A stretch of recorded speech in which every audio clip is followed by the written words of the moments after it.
Di negara India, di mana seorang laki-laki bernama Selvaraj bekerja di kota Chennai, selalu menelpon ibunya setiap hari. Namun, pada tanggal 26 September, si ibu tidak menjawab teleponnya, meskipun Selvaraj sudah berkali-kali mencobanya, dan malah telepon tersebut dimatikan. Selvaraj bertanya-tanya ada apa dengan ibunya, karena hal ini belum pernah terjadi sebelumnya, hingga ia pun sangat khawatir. Selvaraj lalu menelpon bibinya bernama Palaniamma yang tinggal di dekat rumahnya dengan harapan ia bisa berbicara dengan sang ibu. Tanpa membuang waktu, Palaniamma pun segera pergi ke rumah Selvaraj untuk memeriksa keadaan, tapi ia tidak menemukan ibu Selvaraj di sana. Selvaraj begitu penasaran kemana ibunya pergi tanpa meninggalkan pesan sedikit pun untuknya. Selvaraj baru bekerja 7 bulan di pekerjaan barunya ketika mengetahui bahwa ibunya menghilang. Keadaan ini pun memaksa Selvaraj kembali ke rumahnya saat tidak ada seorang pun yang bisa mengetahui keberadaan ibu tercintanya. Selvaraj segera melaporkan tentang ibunya yang menghilang kepada polisi. Kemudian polisi pun memulai penyelidikan dan mengidentifikasi pria yang terakhir kali berbicara dengannya di telepon. Lalu, polisi mendatangi pria itu bernama Safi yang memiliki restoran kecil. Namun, begitu polisi datang ke restoran miliknya, dan Syafi melihat beberapa petugas menuju restorannya, ia menjadi sangat gugup hingga melarikan diri. Polisi mengejar Safi dan berhasil menangkapnya. Begitu ia tertangkap, ia langsung berkata kepada polisi jika ia tidak melakukannya, ia tidak memukulnya, dan ada 2 orang lainnya yang terlibat dalam kasus ini. Kecurigaan petugas semakin bertambah, hingga mereka membawanya ke kantor polisi untuk menggali lebih banyak informasi darinya. Di kantor polisi, Safi menceritakan kejadian yang sangat menyeramkan tentang ritual pengorbanan manusia.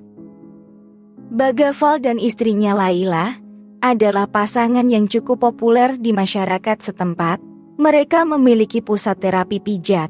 Keduanya sangat dihormati di desa mereka karena telah membantu banyak orang selama ini. Selain itu, mereka juga cukup terkenal di platform media sosial.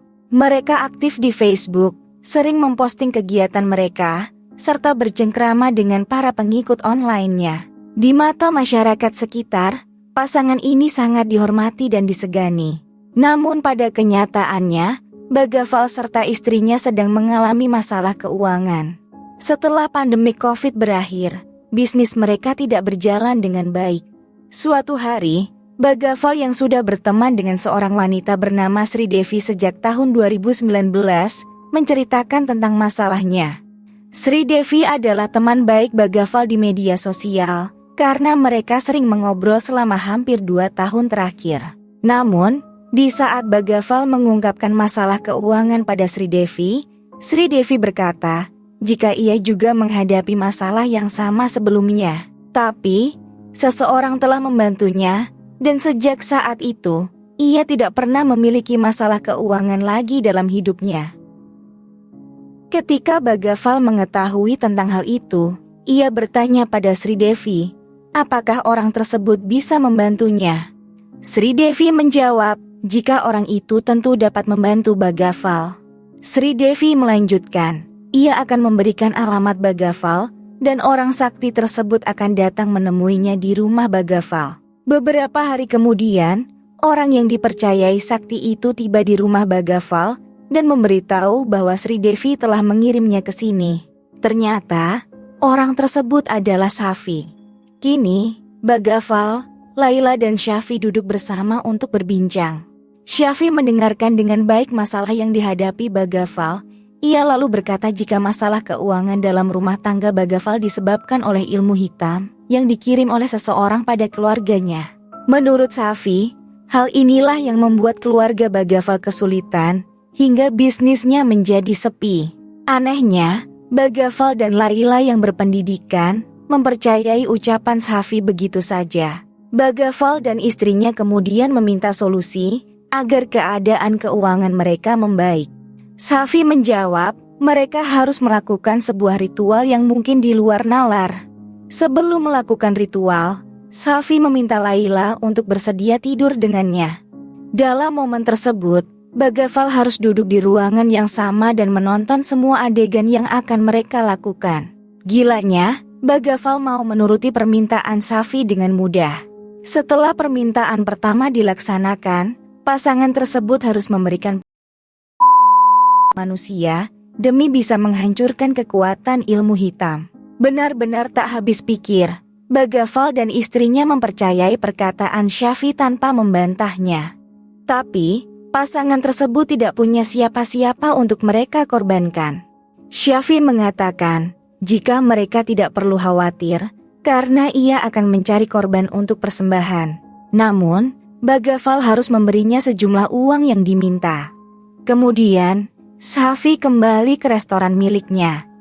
Ternyata, Safi cukup mengenal banyak pelanggan wanita di restorannya, di mana sebagian besar dari mereka adalah kelas menengah ke bawah. Kebanyakan dari para wanita ini bekerja sebagai penjual lotre tiket. Di antara para wanita itu, ada wanita paruh baya berusia 49 tahun bernama Roselyn. Suatu hari Roselyn datang ke restoran Safi dan Safi mendekatinya. Safi berkata, jika ia memerlukan seorang wanita untuk adegan video panas, dan apakah Roselyn mau menjadi pemerannya. Safi menawarkan 1 juta rupiah untuk satu video, hingga Roselyn tergiur oleh penawaran tersebut dan bersiap pergi dengan Safi. Setelah perjanjian disepakati, Safi pun pergi ke rumah Bagaval bersama Roselyn. Setibanya di sana, tubuh Roselyn langsung diikat ke tempat tidur. Roselyn berpikir, mungkin hal ini adalah bagian dari adegan panas. Tapi, ketika Safi mulai melantunkan mantra-mantra di sisinya, Roselyn mulai sadar ada sesuatu yang tidak beres. Roselyn mencoba berteriak, dan tanpa diduga Laila datang dari belakang, lalu leher Roselyn.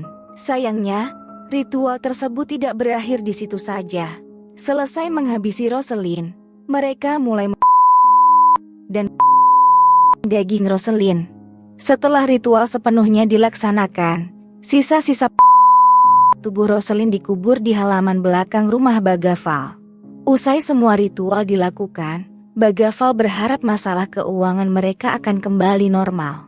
Tapi, seiring berjalannya waktu, kondisi keuangan mereka tidak banyak berubah. Pasangan tersebut mengeluh kepada Safi, tapi Safi membalas bahwa ilmu hitam yang diarahkan kepada keluarga mereka begitu kuat, sehingga satu pengorbanan manusia tidaklah cukup. Mereka harus melakukan pengorbanan lainnya demi menyingkirkan ilmu hitam, agar keuangan mereka kembali stabil. Safi membuat pola yang sama, di mana ia mengambil sejumlah uang dari Bagaval, lalu mencari korban berikutnya untuk dijadikan persembahan. Sekali lagi, Safi kembali ke tempat yang sama, di mana kali ini ia bertemu dengan perempuan bernama Padma berusia 52 tahun. Ternyata, sama seperti Roselyn, Padma juga seorang penjual tiket lotre yang pendapatannya cukup kecil. Safi pun menawari Padma hal yang sama, dan Padma bersedia untuk melakukannya. Safi mengajak Padma ke rumah Bagaval. Di sana ia diikat ke tempat tidur, lalu Safi melakukan ritual lagi, dan tenggorokan Padma. Namun, kejadian kali ini lebih parah dari yang sebelumnya. Dengan keji, bagian pribadi Padma secara sadis, hingga cairan merah tersebar ke seluruh ruangan. Tubuh Padma menjadi 52 bagian, lalu dikubur di atas tubuh Roselyn yang dikuburkan sebelumnya. Padma ternyata adalah ibu dari Selvaraj. Ketika ibunya menghilang dari rumah, Selvaraj beserta bibinya segera melapor ke polisi. Dari sanalah, polisi menangkap Safi sebagai pelaku, juga keterlibatan Bagaval serta Laila. Saat polisi melakukan pemeriksaan latar belakang Safi, mereka melihat bahwa Safi pernah terlibat dalam kasus pada seorang wanita lanjut usia yang berumur 75 tahun. Namun sayangnya, Safi dibebaskan karena membayar uang jaminan dalam kasus itu. Saat polisi memeriksa histori telepon Safi, secara mengejutkan petugas menemukan bahwa Sri Devi adalah Safi sendiri yang sengaja memalsukan identitasnya. Sepertinya, Safi adalah seorang yang memiliki fantasi mengerikan hingga tega menghabisi nyawa orang lain demi memenuhi kepuasannya sendiri. Terima kasih sudah menonton ya guys. Jangan lupa untuk di subscribe, like, komen dan share. Hatur nuhun pisan.